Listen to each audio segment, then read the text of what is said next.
معجزات القمص فلتأوس السرياني.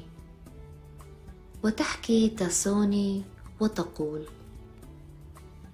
كنت أعاني من مشكلة صعبة جدا، فصمت وصليت وتشفعت بالبابا كيرلس السادس، وبعد مدة من الزمن ظهر لي قداسة البابا كيرلس في رؤيا وقال لي: يا بنتي، سوف أرسل لك أبونا فلتأوس السرياني وهو يقوم بحل المشكلة. وأنا لم أكن قد سمعت عن أبينا القمص فلتأوس أو شاهدته من قبل. وفي اليوم التالي ظهر لي في رؤيا أخرى أحد الآباء الشيوخ وقال لي: أنا أبونا فلتأوس السرياني يا أختي، والبابا كيرلس أرسل لي من أجل مشكلتك، فتعالي إلي يوم الخميس 1:00 ظهرا في دير السريان، وسوف أكون في انتظارك في مضيفة الدير.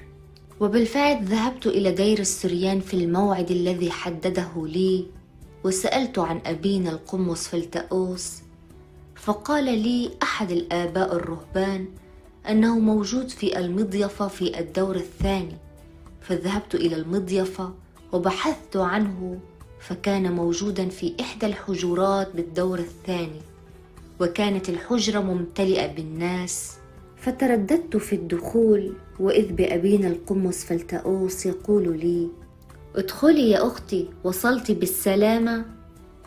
ودعاني للجلوس بجواره وتحدث معي عن المشكلة وحلها بصوت منخفض لكي لا يسمع أحد من الموجودين.